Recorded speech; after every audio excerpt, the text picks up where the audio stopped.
علامہ اقبال علیہ رحمہ نے ایک شکوہ بیان کیا ہے ابو جہل کا، جو اس نے کعبے کے پردے کو لٹک کر کے پکڑ کر کے زارو کتار رو کے اللہ سے کیا ہے، اور شکوہ حضور کا کیا رب سے۔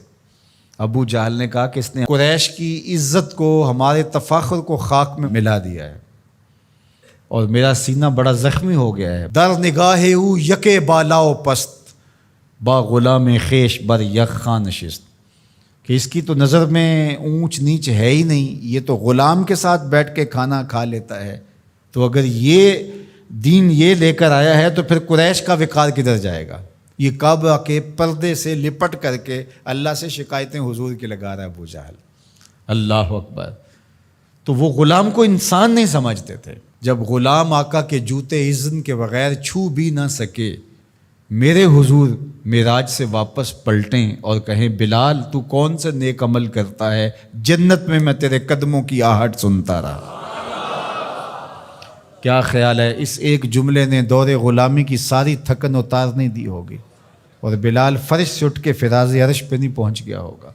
یہ حضرت سیدنا عثمان غنی رضی اللہ تعالی عنہ جمعے کی تیاری کرتے، تو جمعے کی تیاری ہوتی ہے غسل کیا جائے، کپڑے بدلے جائیں، تیل لگایا جائے، خوشبو لگائی جائے، تو تیاری میں ایک شامل یہ تھی غلام آزاد کیا جائے، ہر جمعے کو ایک غلام آزاد کرو۔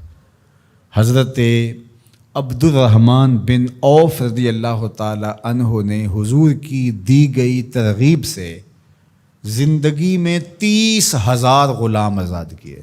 اتنے طریقے دیے غلام آزاد کرنے کے، قسم توڑ بیٹھو غلام آزاد کرو، کفارہ زہار میں غلام آزاد کرو، روزہ توڑ بیٹھو غلام آزاد کرو، کفارہ قتل میں غلام آزاد کرو۔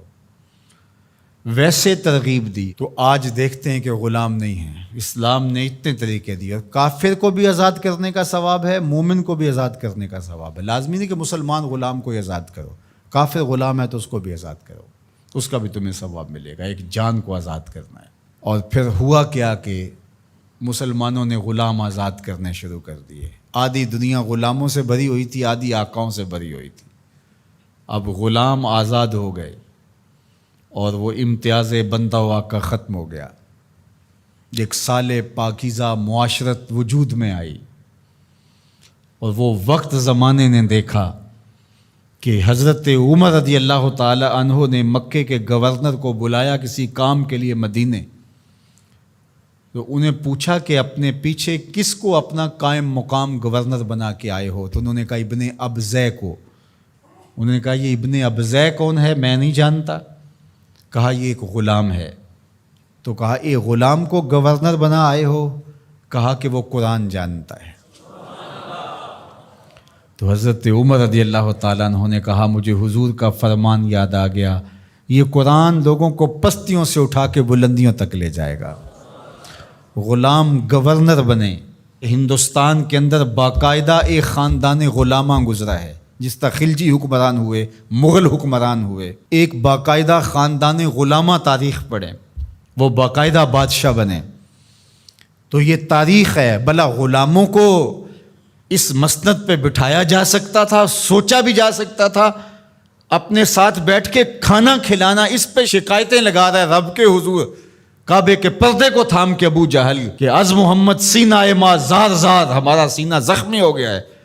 در نگاہ او یکے بالاؤ پست، با غلام خیش بر یک خان نشست۔ یہ تو غلاموں کے ساتھ بیٹھ کے کھانا کھانے کی بات کرتا ہے۔ اگر یہ دین ہے تو پھر قریش کا وقار کدھر جائے گا؟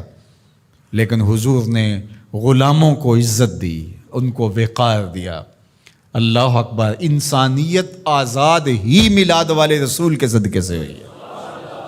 انسان غلامی کی زنجیروں میں جکڑا ہوا تھا، انسانیت کو غلامی سے آزادی دی ہے تو میلاد والے محمد عربی نے دی ہے۔ تو ہم کیوں نہ پھر حضور پہ درود پڑھیں، اور کیوں نہ حضور کا ذکر خیر کریں۔